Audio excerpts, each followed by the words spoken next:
All right, so we're back here with another reflection, the vlog for the PDP program, at least my journey. Probably should come up with a title for that, something catchy, but we always should have time for that. Anyways, it's the end of the first week. It's only been 3 days.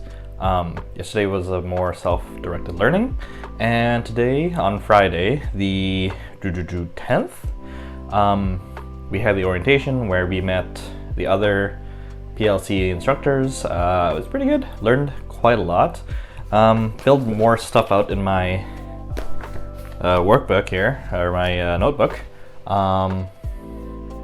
Yeah, I guess we could share some of what really stood out to me today. So starting with the morning presentation, Chris Magnuson had quite a lot of drops of wisdom to share. The one I found that really got my mind going was when he said something about, I believe, people have different beliefs and backgrounds and understandings. I'm just paraphrasing here. You need to teach in a way that can kind of accommodate that pre-existing knowledge or understanding. So that kind of made me think about how I would try to convey information to people who might not necessarily agree with the theory or line of thinking or methodologies, but to kind of respect that and then kind of present it in a way that it's not kind of what they must believe in. It's just kind of a method that's presented to them that is available. That's not necessarily what they need to absolutely follow, but it's just a line of thinking. So I feel like it's a good way to kind of present it as a view rather than this is the hard facts and this is what the truth is and this is what you have to believe in, whatever, as opposed to that. So that's something I definitely would consider taking. Actually, not even consider. I'd definitely probably take it with me in the future. Serene also shared a good quote. I think she was talking about how she asked her students, or was it her? Or her, I don't know. But I should probably go back and watch that, yeah, to really get my facts straight. But she had a student tell her that a good teacher learns me. And that really stood out to me. It's something that's so simple, but also very powerful. And comes to the idea of kind of taking into account your students' backgrounds and lived experiences and culture and who they are, as opposed to just another kind of sounding board to go off of when you convey information. So it's an interesting idea to really consider who it is that you're trying to convey information, or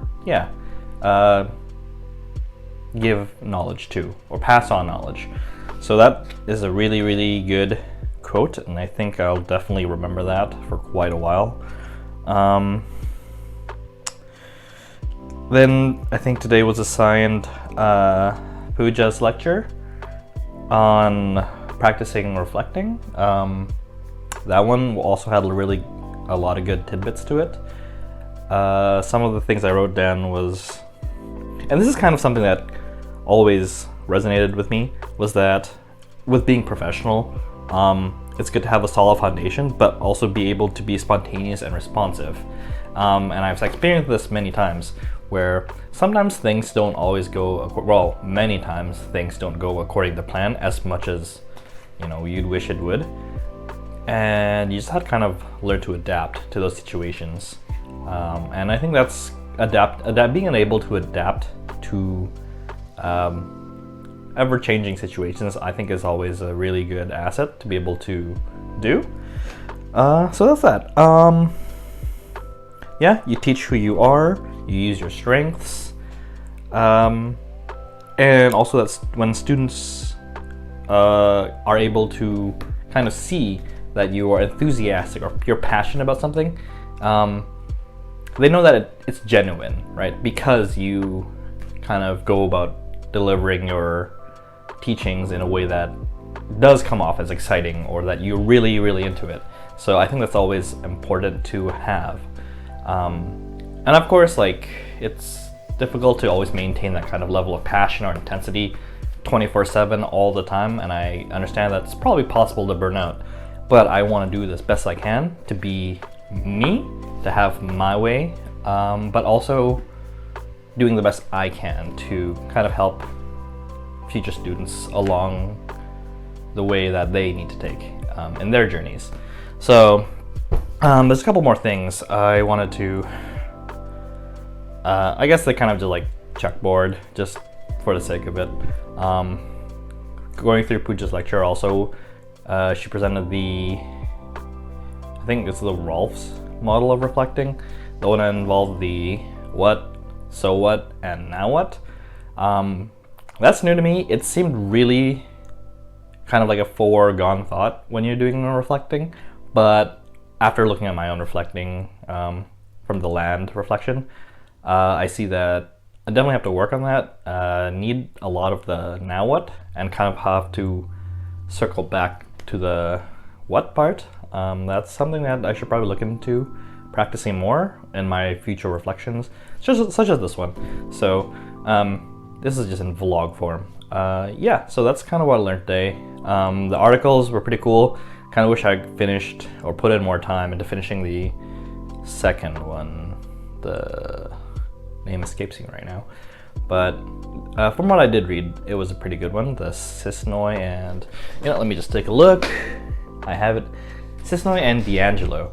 So yeah, that one was pretty enjoyable. Not that the Pascal one wasn't, but it was definitely more difficult to get through.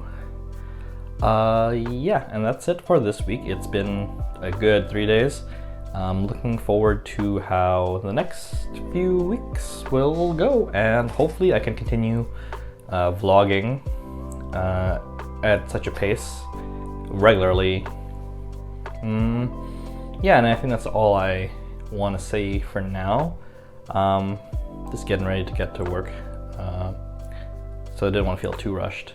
What time? Actually, don't forget. Whatever. We'll just end the video there. Yeah, so stay tuned for what's next.